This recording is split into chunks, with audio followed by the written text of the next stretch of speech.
Coming at you live from all over Ohio. A Cleveland Browns podcast full of laughs, rants, fun, and stats. A place where all Browns fans' voices are welcome and heard. A show that aims to inform and entertain you. Ladies and gentlemen, welcome to the Barking Browns Show.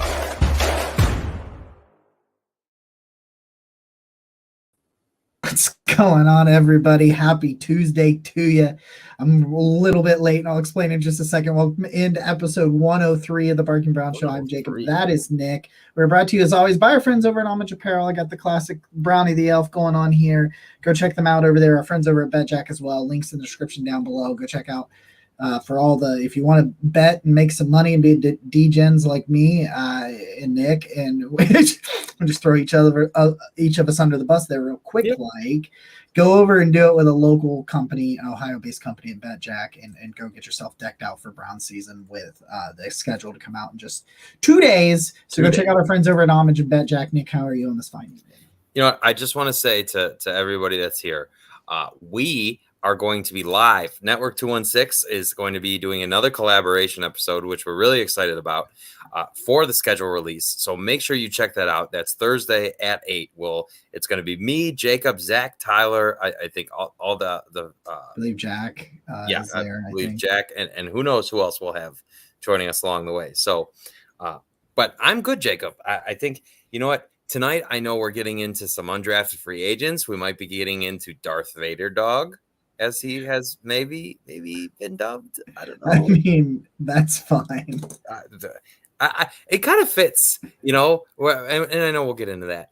But we're entering that period where, you know, the year-long prep, which I know you do for the draft, has come and gone. And now we kind of get to sit back, evaluate. And so I know last week was great, by the way. I think I just want to say thank you to everybody that took the time to watch last week. Last week's episode did really well, and I can't tell you how awesome that is.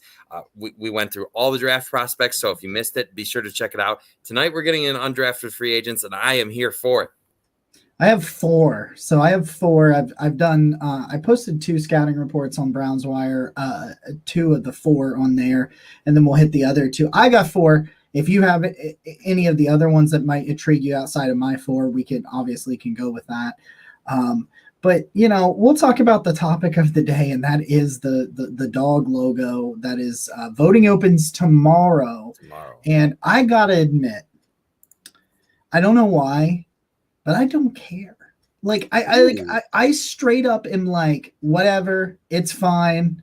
Like, put what you want to put on there, whatever other people want to do. Like, I think it's great the way they're getting fans involved like they did last year. Kind of coming up with stuff like this. Some people find it embarrassing and a bunch of other really weird things where it's just like, I'm not super into it, but it's like, hey, if you guys are having a great time, there are some really cool, talented people out there in Browns fandom that have worked really hard on some of this. And now I have been told that some of those logos are also from the Browns that they're putting out there, that like some of them are actually directly from the team, not just fans that have made them. But I think it's kind of cool where the way the Browns lately, last year with the Brownie the Elf thing and this year with the dog logo, are kind of trying to incorporate some fans opinions and feelings and all of that kind of stuff and just giving what they want. And I think that's pretty cool. So for that, I think I give it a little hats off. But to be honest with you, I was never really big on the dog logo to begin with. My stuff has like Brownie the Elf on it or the helmet and things like that. And I'll probably stick with that. But for everybody that really goes for it, man, I think it's pretty cool that they're incorporating it the way that they are.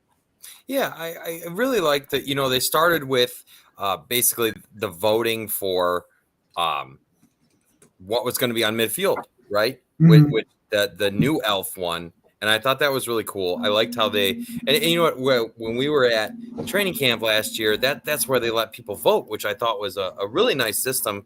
And so I agree with you, Jacob. I love the fan involvement. I think that's really cool. And to me, you know, it's like, okay, you know, both of us, we're 32. And so, and I mean, really any Browns fan, we've always come up knowing the orange helmet. And Is it a hot take? I feel like we can do better than just the orange helmet. I do. I don't know. Is that a hot take? I love Brownie the Elf. Actually, my Brownie and the Elf hat's right back behind me. I wear it most days. But I like the dog too. I like the way the Browns have really embraced the dog pound, and just how it really, your team being based off a last name has become like multiple different types of logos and mascots. I think that's a cool process, and I think the dog from before, and much like the elf, what just kind of fell to the wayside a little bit, and it seems like the Browns are starting to really bring out these brands this branding that has fallen away, and bringing it back. I think it's cool. I like the dog before, like the original dog that I'm trying to think of. I mean, we all know the dog, right? The original dog that they've been using. But now with these designs, which I think I'm just going to, like, on the fly here. And we did. Everybody's like, man, we're coming here for a quality show. We're just doing shit on the fly. Okay, so here we go. We're just doing it on the fly. Okay. So we've got the 5 options here as we see them. And I think, we all know by now that the top left dog and the bottom right dog are basically like number 1 and number 2. And it seems like all the other 3 options are very distant. And I like it because I feel like and I've been on team bottom right dog, right? Which we're going to just call Darth Vader dog. I think Darth Vader dog just brings like a very stoic, badass, like well, he's like his one ear is the state of Ohio up there, and like there's a guitar pick, and it's funny because when you look at it broke down, and over in the comment section there, you actually tweeted the breakdown there, beware of the dog over there. I can see it. Yeah, look at it. But I actually saw that, and like I said, I'm kind of don't really have an opinion on it overall, but even it caught my attention, and I was like, oh, that is pretty cool and very detailed. Like, that's very detailed, and I do have to admit that I do like the fact that that it's detailed like that. I just feel like, I love the subliminal stuff. You got the guitar pick, and the 8 spikes are representative of the championships. You got the stripe on the top of the head, and I think there's a couple other ones, like the Guardian is there in like the below the mouth, which is pretty cool. I think a lot of thought went into this logo, and I love that. And just in general, I feel like the Browns really need this, like, you got the orange helmet. The orange helmet's the orange helmet, right? It's not particularly intimidating. You've got Brownie the Elf. Brownie the Elf's friendly, right? I could get my hat right now. He's just standing there, and even charging Brownie the Elf's a little more. But you need something that's got a little bit of grit to it, a little. Football's a brutal sport, a violent sport, and I just think that this dog is a badass, and I feel like that's a really cool representation of the Browns. So voting starts tomorrow, actually, and we'll see. But by all feedback, by all metrics, it looks like the bottom right Darth Vader dog is going to win. And kind of, I love having a little association with that. Like, Darth Vader's a badass. The Browns are going to be badass. They've added all this talent. I think it's a fun look into the future. So that's my little soapbox. I just, you know what? I know some people have tried to poo-poo it, and they're like, we don't want this. We just want wins. And I totally understand why you would feel that way, right? Because, it's like the Browns have messed with all this stuff, but the results on the field have stayed the same. But the people that are getting just like so angry over it in the middle of May, it's like, we don't want this. We just want wins. Well, you're not getting any wins in the month of May. So, like, just like, if you don't like it, if you don't care, just like move on. Don't poo-poo other people's happiness. And I think it can be fun. Sports are supposed to be fun, right? Like, if they pick this dog, I'm gonna go buy a hat with it on it. I'll be here on this show wearing that Darth Vader dog right on my head. It rolls off the tongue. It's just fun. I like the Browns giving us fun, because that's what it's supposed to be. And so, especially as we enter dead season here, it's just something that to look forward to, I think. Just something you can kind of, So there we go. we'll see where it goes. But I know we talked about this a little bit, but just the way that they are involving fans is really good to me. I think the narrative has not changed surrounding the Browns yet, but I do believe it will. And so maybe people, you know what, like if the Browns were coming off a playoff win, let's say they were coming off a playoff win, people would be eating this dog up like candy. They ate up the Brownie the Elf midfield last year. Sure did. And then like 6 months later, they're just like, bah! I'm not happy in May. It's like, I mean, come on. Let's have some fun. Why not? It is. It is what it is. All right, guys, we're going to dive into some undrafted free agents. I got 4. There's 4 of these UDFAs that the Browns signed that I think have a shot. Not all 4 of them are going to make it. Maybe none of them make it. We did see an undrafted free agent make the 53-man roster last year, D'Anthony Bell. So it has happened. What's really interesting about these guys that I'm going to bring up, 3 of them are at positions that we fully expected the Browns to draft, and they didn't. 5th round, 6th round, 7th round. We didn't necessarily think they were going to draft them high, but we thought these are positions they're going to look at because these are positions they need to improve on if they're going to figure something out, in 2023. And they didn't, especially running back. Running back was the one that really got me. I did drink some mayo in my coffee on the dog truck last week. It was I haven't seen the episode yet. How was it? It was a thing. Is it as bad as I would think it would? I don't think it was as bad as you would think. Now, if it got more properly blended, like if you I don't know how you're supposed to do it. Like I just dumped some in there and stirred it up, and it's really just clumpy. So you would just get clumps of it in there, and that was kind of bad. But for the most part, I don't know if I was doing it right. Okay. But so if you haven't seen that is on the Dog Chug from last Wednesday. And I haven't seen that. I was on vacation. Jacob's over here being an all-star, carrying the load. And I'm over there on vacation. He's drinking mayo in his coffee. Look at you go. It's, you got to check that out. Our friends at the Dog Chug. We love Roger, Ross, Andy. I don't know why names are not in my head right now. But they do a great show. Jacob drank mayo in his coffee. I had Ross was down in my neck of the woods. We had a beer on Saturday night. Really? Yeah. He was over here.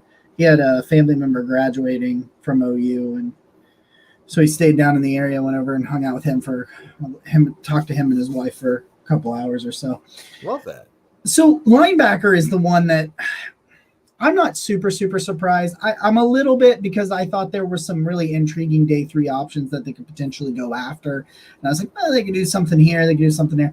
So a lot of people were surprised by the no linebacker thing. I'm not.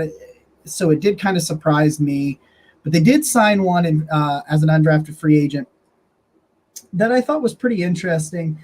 And he's got an interesting situation because he starts at Florida, goes to Utah in this final season. For some reason, I kept thinking he went to Houston because I get confused by the white and the red. It's Mamu Diabate is how you pronounce his name. It's spelled like diabetes, which is really hard when you're Googling it and you don't know exactly how to spell it.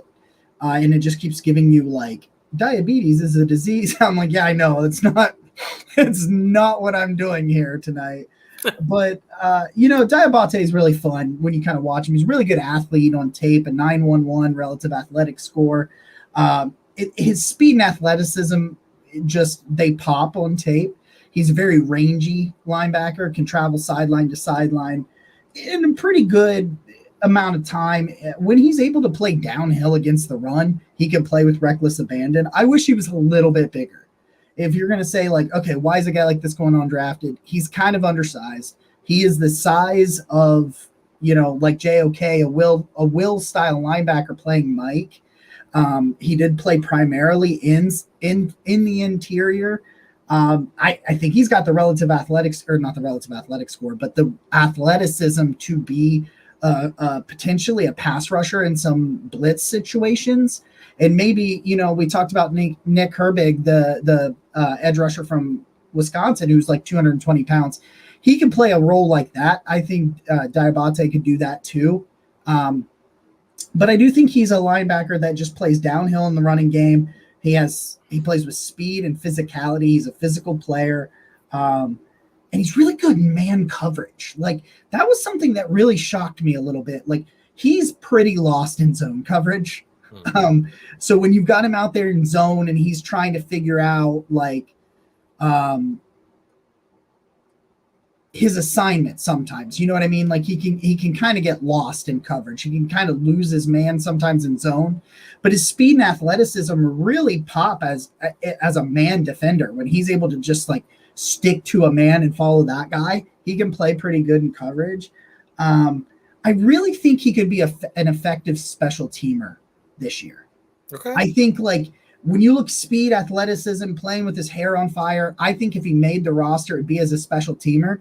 And he could be kind of that guy where if you get into some trouble with injuries again, he can go out there and potentially make a spot start or two and be all right. I don't know. It's going to be really hard for Diabate, but he's got some really nice tools, and he could be a pretty fine practice squad player that comes up, plays some special teams, and maybe a few snaps if you get desperate. I think we saw last year how much the Browns struggled with injuries in the linebacker room. So I'm never going to argue with adding another guy, especially somebody who's an elite athlete. So that's a great place to start, I think. And I would argue that there is, aside from defensive tackle, there's no room that I have more questions about than the linebacker room. And you've got a lot of guys on one-year deals, right? Like Sione Takitaki, Anthony Walker, Jacob Phillips is on the last year of his deal, right? So that's three linebackers that are your. And one of those was awful last year. One of those was awful, right? Really bad. You know, you're just, and you were going to the Reggie Raglands, who did play really well. Reggie did play well, and so credit to him. But that it wasn't exactly like he was in high demand at that point. So I'm never going to argue. And I keep thinking of Mamadi Diakite from the Cavs. So me too, dude. I'm glad you said that because I did the same thing like 12 times. I was like, shit, that's not his name. It's not Diakite. It's Diabate. Diabate. Yeah, it's almost like you're saying diabolical. Like, yeah. So, I'm sorry, Diabate. So it is just like Diakite, but it's just a B and a T. It's a T instead of a K. Yeah. Okay, Diabate. I think that this is the kind of guy that there's a chance that maybe he impresses, and you never really know where that's going to go. I think the Browns need as many options as they can get.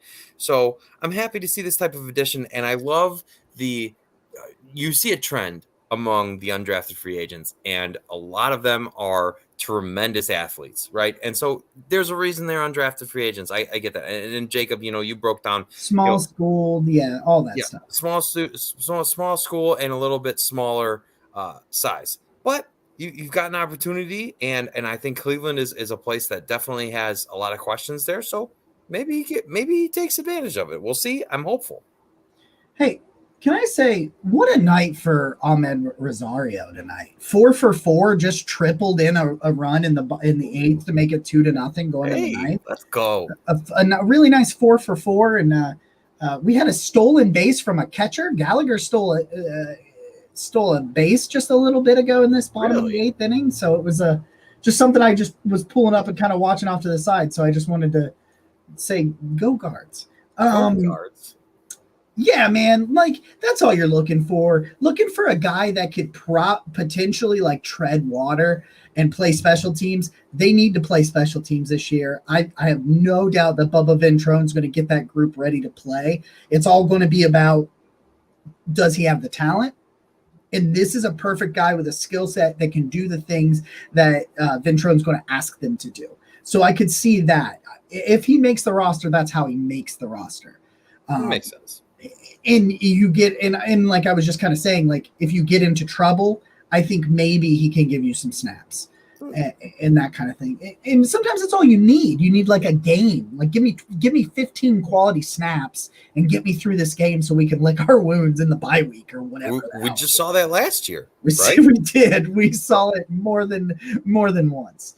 All right, so I'm gonna move on to my number 2. Number 2. Are you ready? I'm ready. Ronnie Hickman. Ronnie Hickman from Ohio State. This is one that really shocked me that he went undrafted.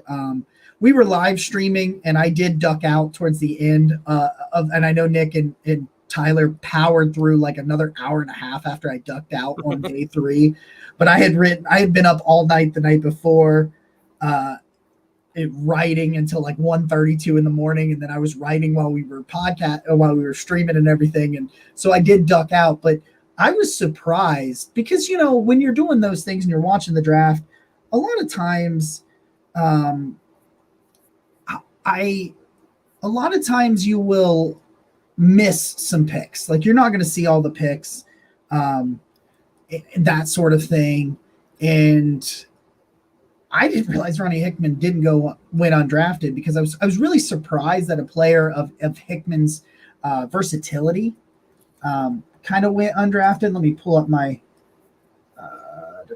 here we go. So Ronnie Hickman was in my 30 and 30, my 30 Browns prospects in 30 days. Okay. Because that's where he was for me. He was a draft pick, not an undrafted free agent. He has the best of this group. I think he has the best shot at making this roster because of the things that he can do and the things that he could potentially do. In terms of like best free agents, I think it was PFF that was doing best like UDFAs. Ronnie Hickman's in the top 5. Wow. As the best UDFA signings, like the teams that got the best for the UDFAs, and Ronnie Hickman was top 10 in that. They really need a third safety going into this draft. They've actually signed their third safety. We will talk about him when we get through UDFAs at the back end, so because I do have some things on him. But Ronnie Hickman's a box safety. He's Ronnie Harrison. I think he's a little bit of a better player. I think he's a little bit smarter in terms of play recognition and football IQ than Ronnie Harrison. This dude needs to play in the box. Like, he can play deep. He can. He's not the greatest athlete in the world. He did not test well. He didn't test. Ronnie Hickman didn't test, I don't think. And now that I'm thinking about it, I believe you're correct. That's why I was thinking about it, was that it kind of hurt him because he didn't give himself an opportunity to test. He's a smart, instinctual player, and he doesn't have any problem with physicality. Listen, like 8.9 coverage grade last year from PFF from Ronnie Hickman, 39.2 passer rating when targeted.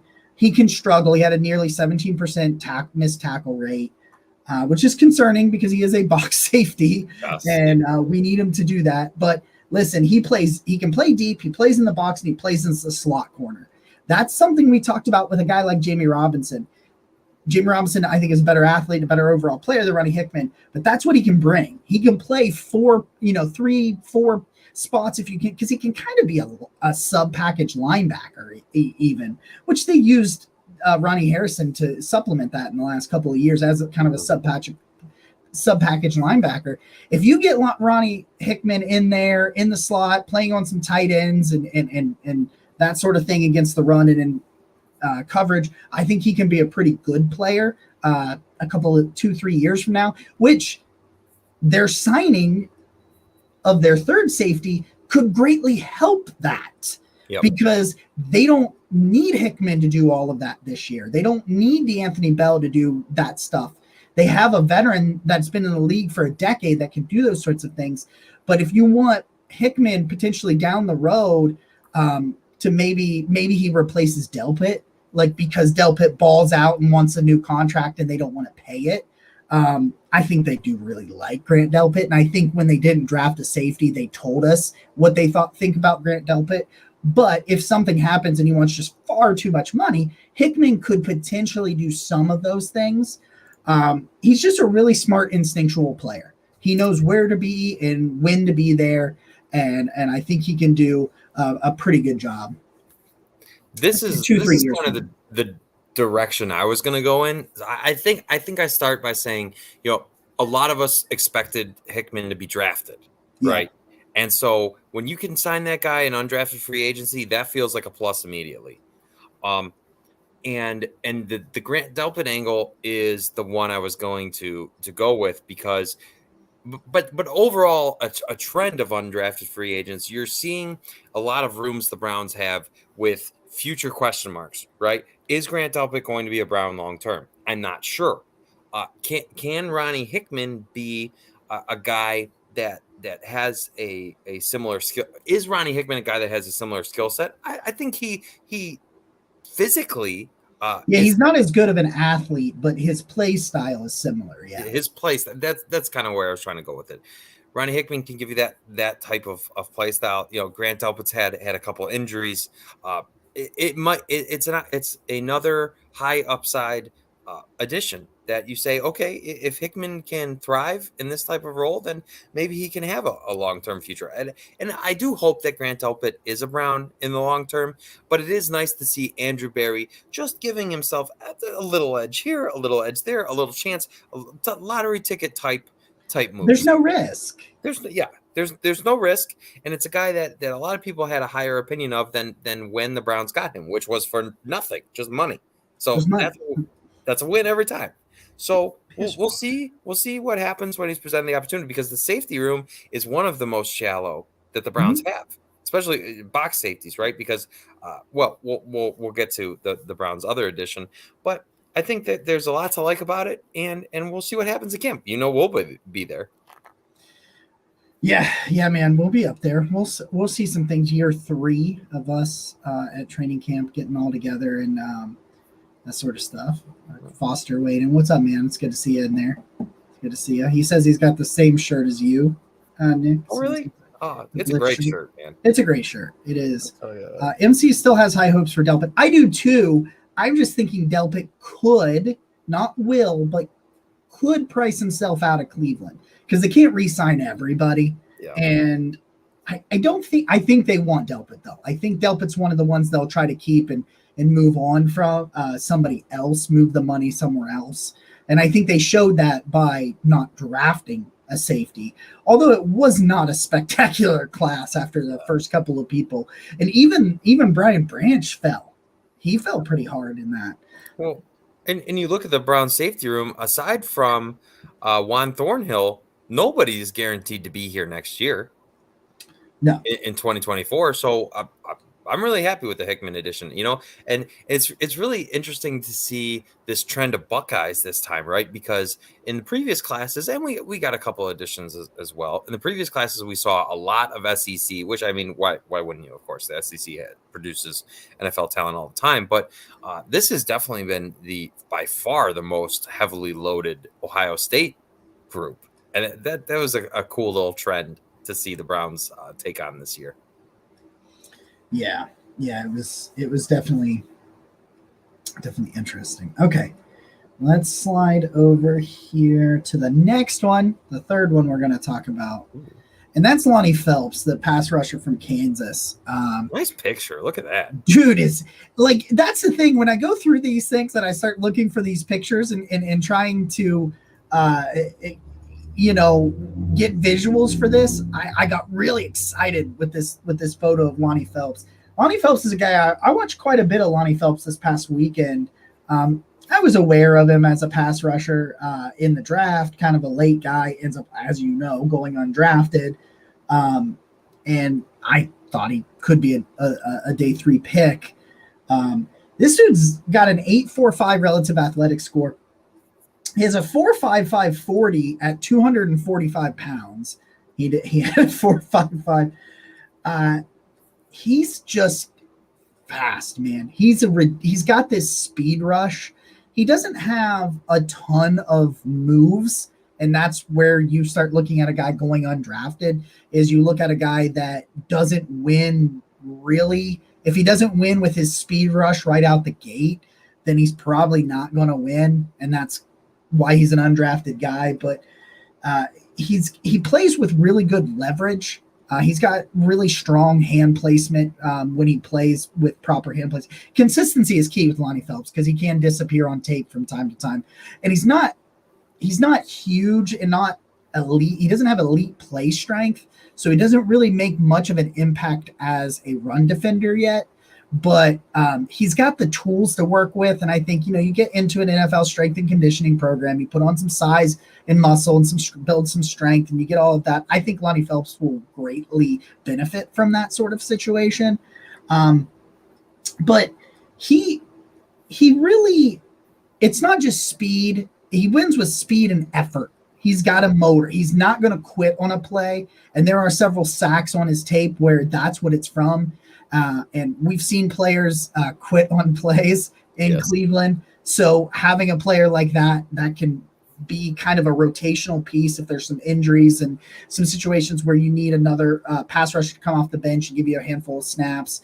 I don't know that he'd play this year, even if he makes the roster, but I can see this guy that wins with speed.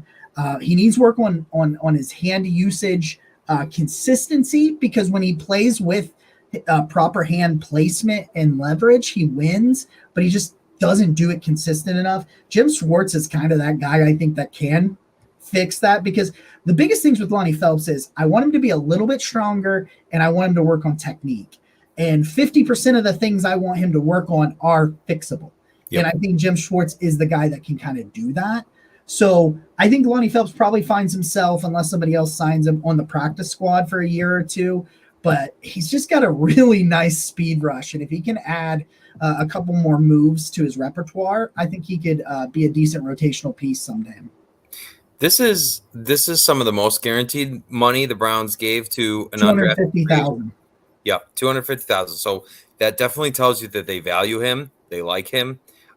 It kind of reminds me in a way, they when the Browns got AJ Green, they paid up for him in undrafted free agency, and he's become a long-term contributor. So I think the Browns obviously having a high opinion of him, and it wouldn't surprise me if Lonnie Phelps is a guy that competes with Isaiah Thomas as maybe is that going to be your fourth, fifth safety? No, it would be your fifth, so it would likely be the fifth edge, and I think it does come down to those two.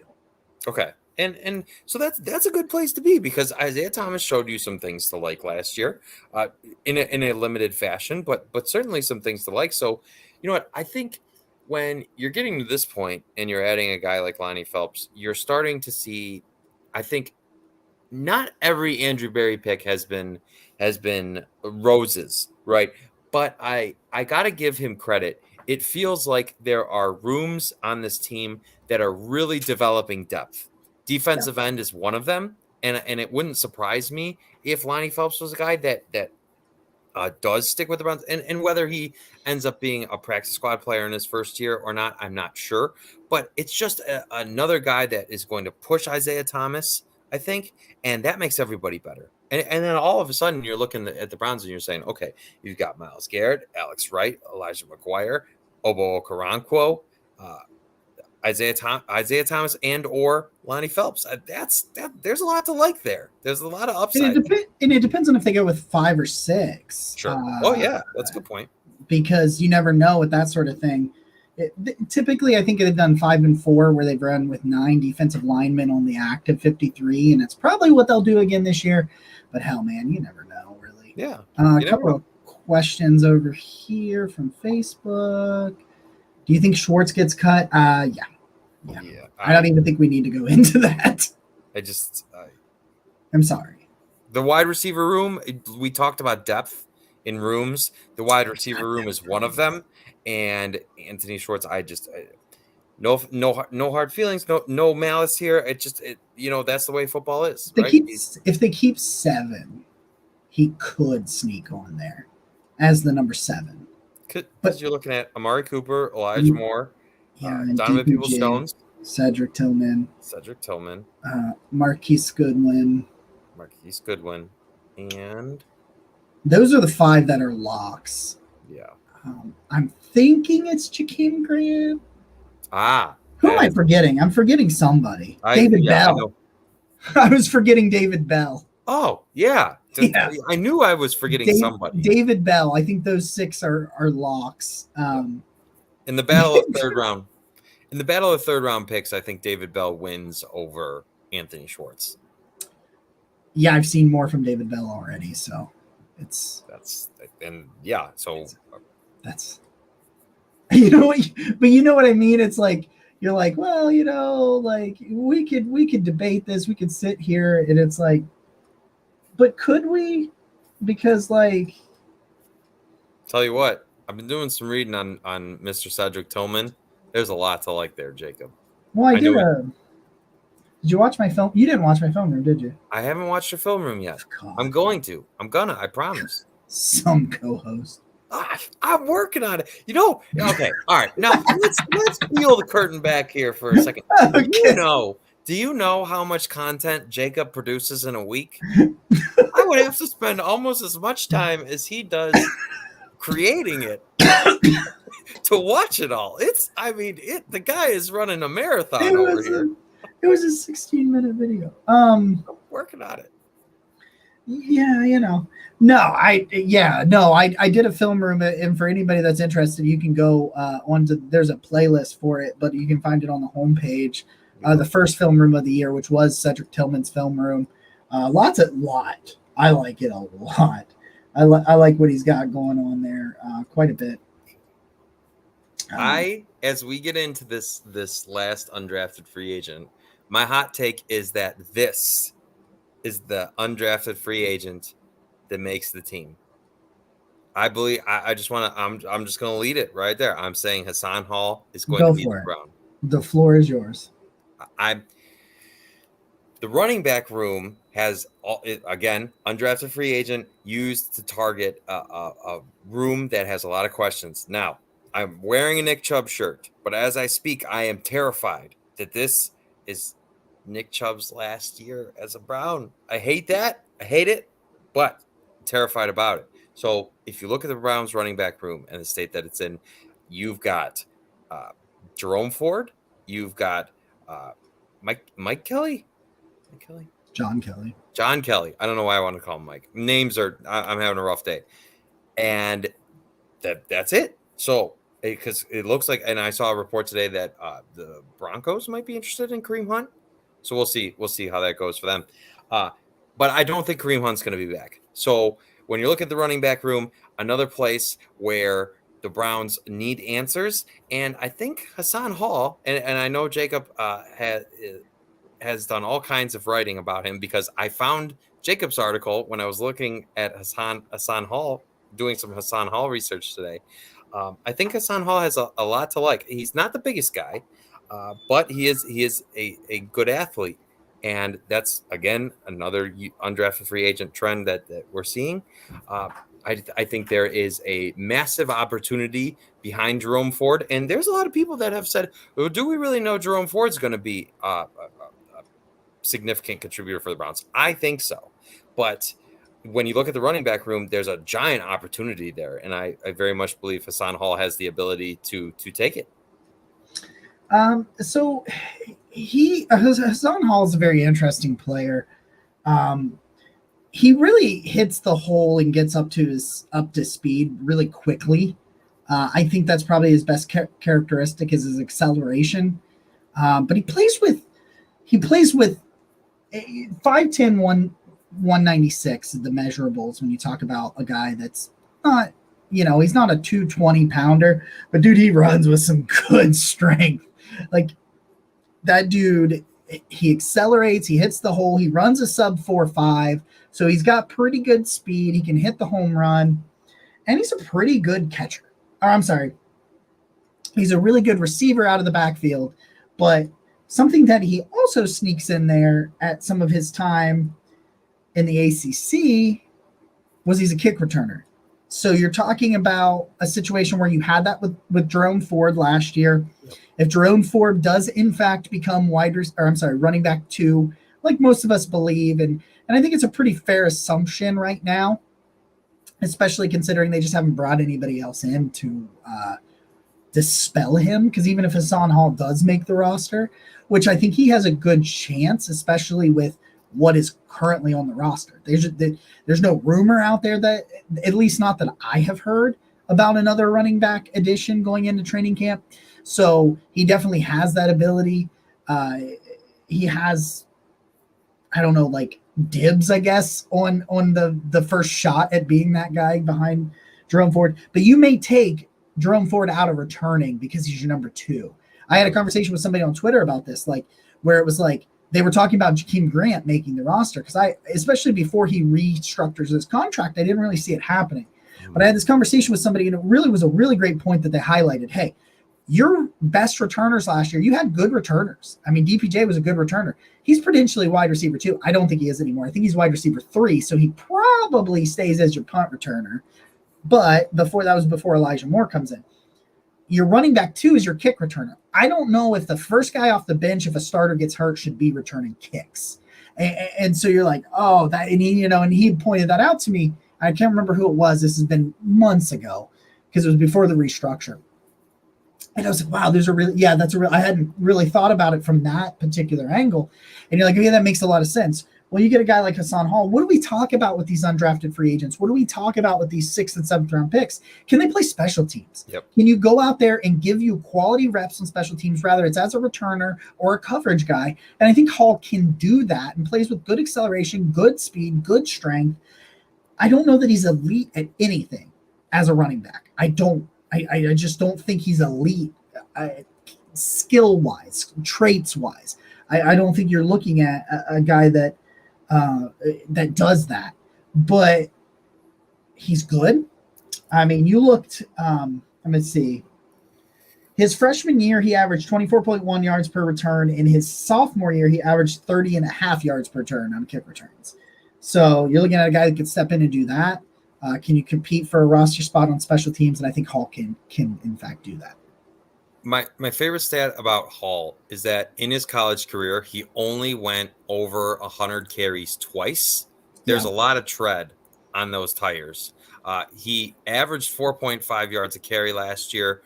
He had 28 catches. So there's definitely there's a lot of versatility there. And, you talk about special teams, you talk about a guy that can catch the ball too. Obviously, you're losing Kareem Hunt, and you need guys that can catch the ball, because that's they may use Nick Chubb in the screen game. We've seen how they're going to use him in the pass game, and the answer is not very. So I think that opens up more opportunity for Hall to make the roster. I do think that this is the guy, because a lot of people were talking about Jerick McKinnon as a potential Browns target. Well, obviously he goes back to the Chiefs. So now the running back market as a whole, there's still some guys out there. I think it's been slow moving. So it wouldn't shock me if if tomorrow the Browns signed a running back. It wouldn't shock me. But I think, when you've got a guy that like Jacob said, is good at a lot of things, that's the type of undrafted free agent that you say, okay, yeah, this guy could make the team if they don't want to spend any more in the running back room. You got Hassan Hall. That's a type of player that is a third running back, a third something on your roster. He's third or fourth. That's you just guys that can do some plays, and I think that's what he can. So we're going to wrap this thing up with the free agent news of the week. And here's the thing. I know who this player is. I still don't know that I know how to pronounce his last name. And I'm going to look it up for you guys real quick before I do it. You're talking about Rodney McLeod. Is it McLeod? It is McLeod. See, I always psych myself out and I look at it and I go, is it McLeod? Like, that's whatever.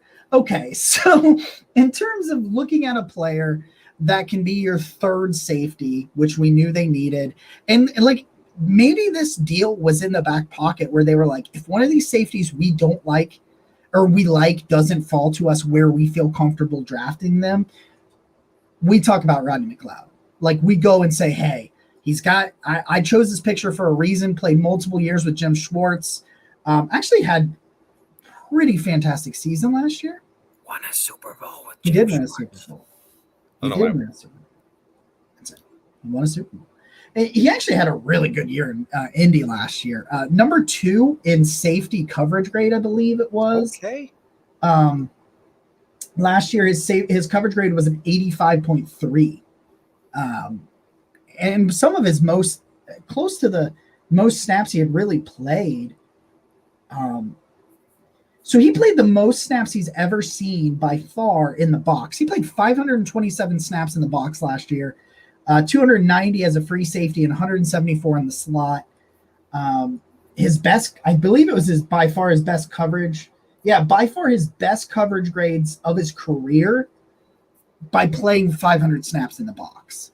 And guess what you don't have? A freaking box safety outside of Grant Delpit. Like, in Delpit, you do not want to pigeonhole Grant Delpit. Because of Delpit's skill set and his athleticism, you want to be able to move him around. Well, McLeod can play in both spots. He can play in the box. He plays deep. He actually, by far in his career, the most he has played is as a free safety, as a deep safety. He's played over 6,000 snaps as a free safety in his career. But as I said, his grades and his production were the best that they've pretty well ever been as a box safety.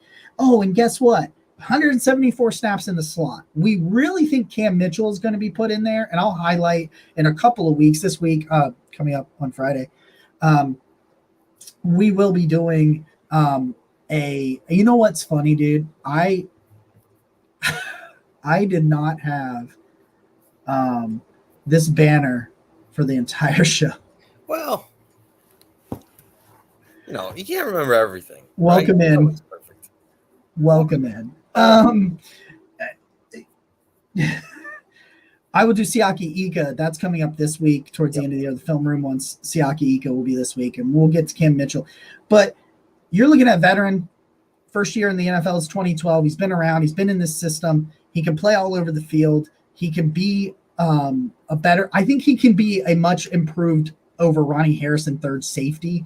And then if you do keep a guy like Ronnie Hickman, who has a similar skill set in terms of where he can play, you got a pretty good veteran mentor for that and kind of bring these things up. This draft was loaded with dudes that have upside if you give them some time. There's 3 guys in this draft that I think need to play this year and need to play well.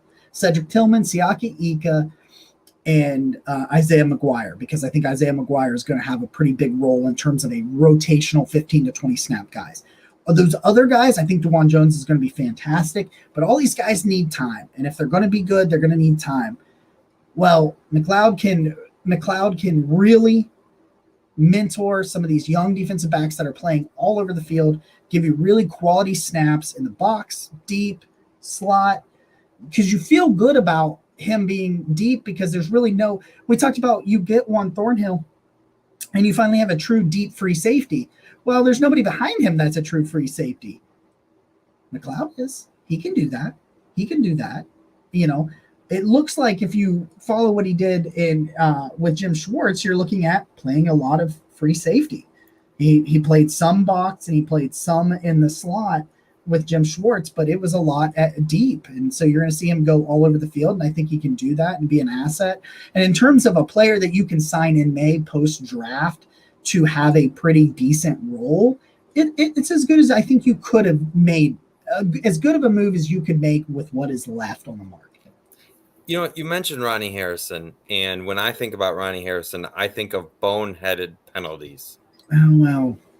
So, amongst other things. That being said, Rodney McLeod, you've won a Super Bowl with him, Jim Schwartz previously. That's a guy that is a fellow 32-year-old. Represent Rodney. Good for you. Still producing in the NFL at this age where my knees hurt and I after not doing anything. But anyway, Rodney McLeod is the type of guy that you've seen the Browns add 2 veterans with Super Bowl winning experience in the safety room. And I think that's so important.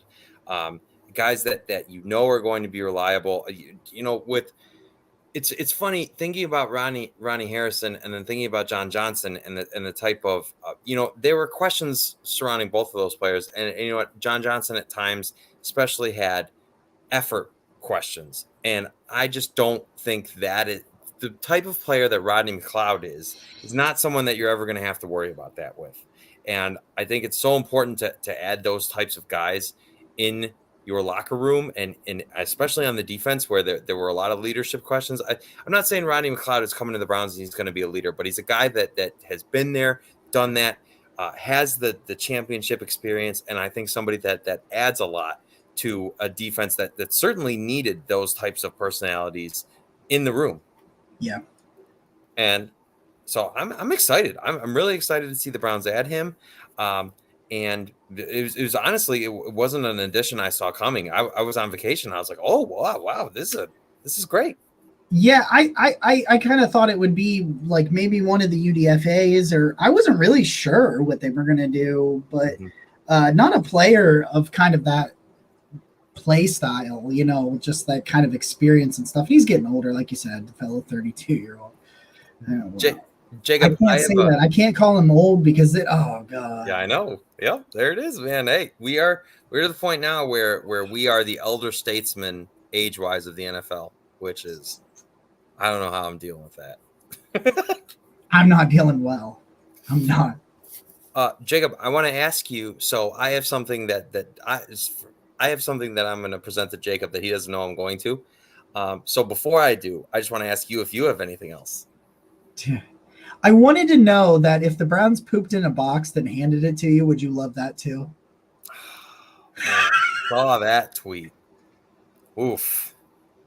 That was and you know what my response was? Like, if it had been like me, like, and me, when I see stuff like that on Twitter, I'm just like, that's so, that's juvenile. I don't care. I'm not going to do that. But my instant thought was, so what you're saying is Nick is a happy person that enjoys life? Oh no. Oh God. Like, oh. It's a dog. It's supposed to be fun. Logos are fun. You want to wear stuff and be like, hey, this is pretty cool. It's May. It's May. Why can't we have fun? People act like the Browns going 7-10 last year has doomed them forever.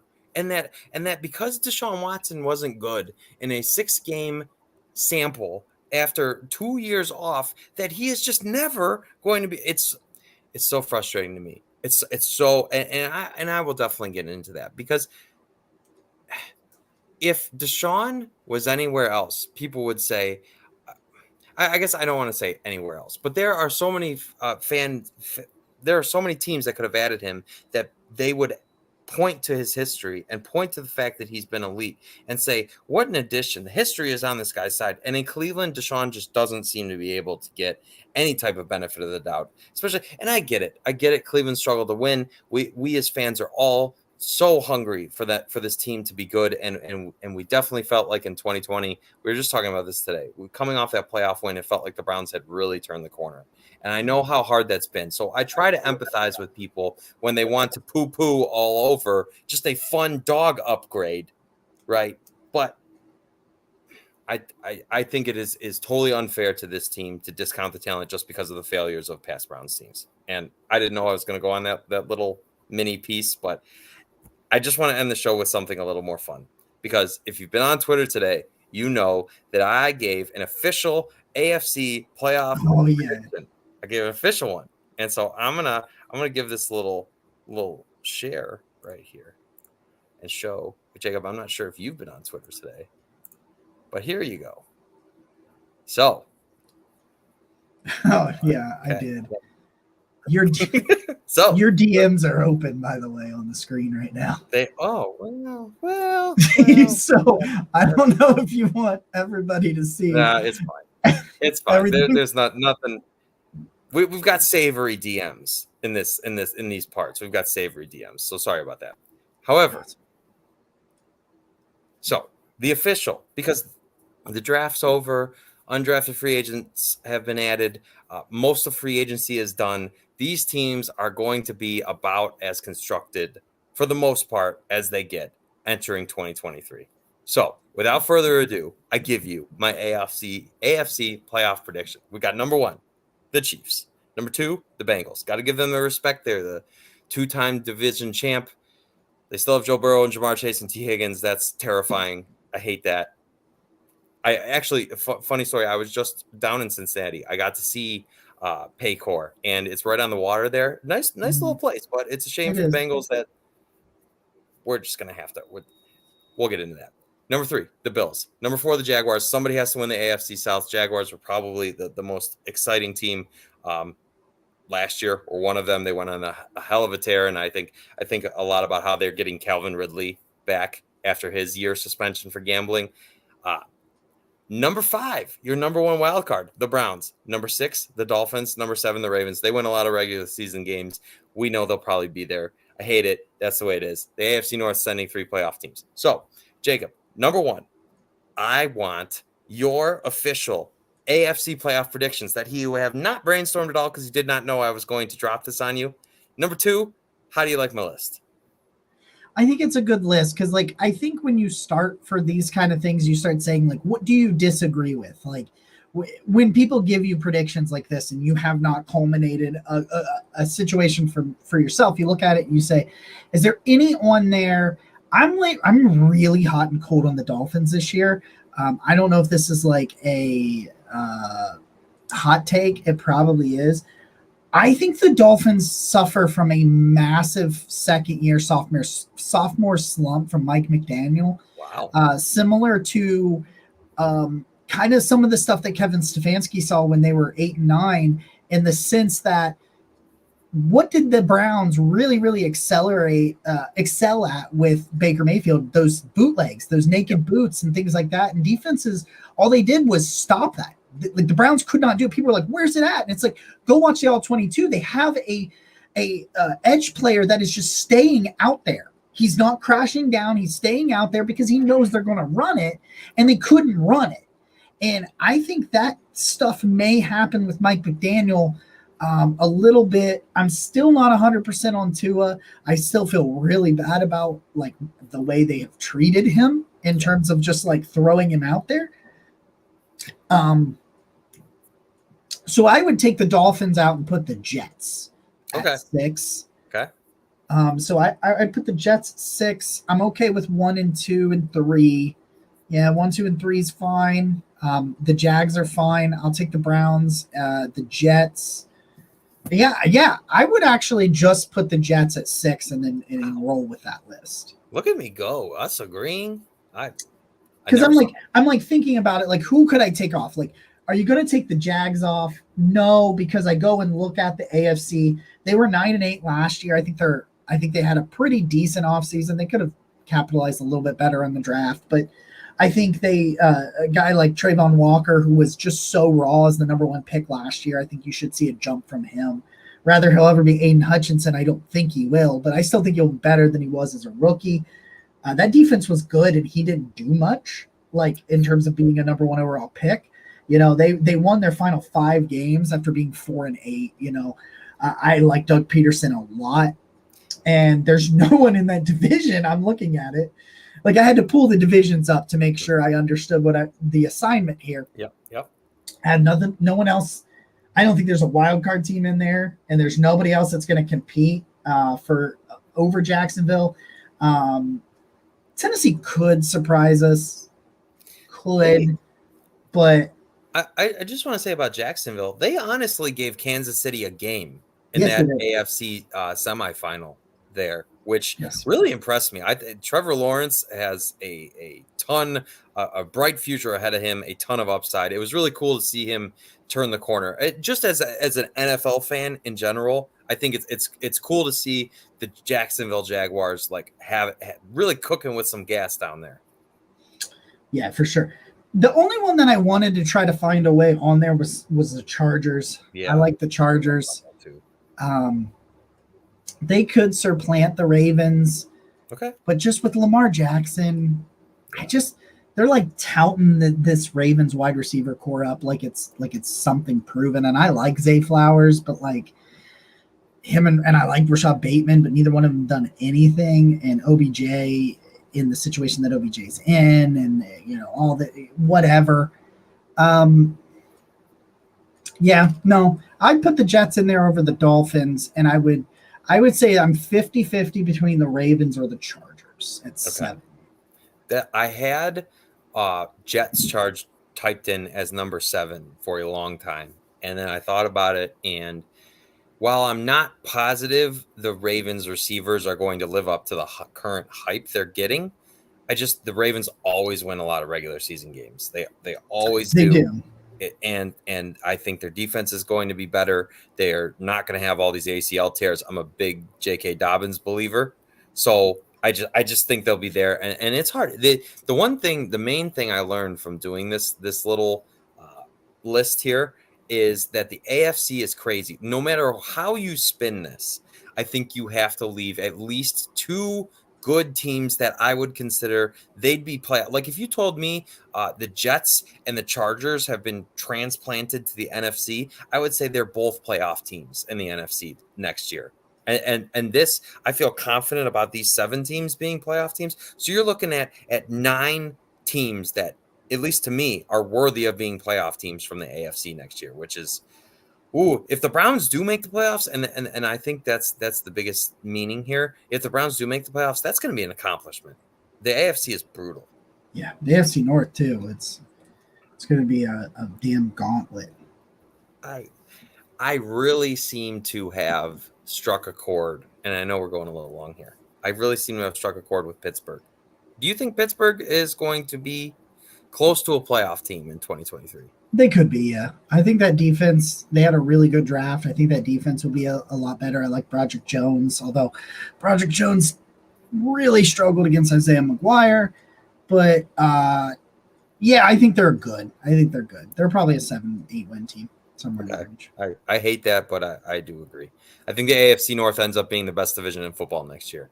And I'm sure we can go into way detail as the season approaches, but this is just my spontaneous, this is the post-draft. How do you feel about the AFC playoff picture? Where are the Browns? And I think both of us coming away thinking that the Browns will be a playoff team is a great place to be. Yeah. So with that, this has been episode 103 of the Barking Brown Show. Thank you to everybody for being here. Thank you to our YouTube partners, our likers and subscribers of the video, everybody that takes the time. Go Browns. Browns.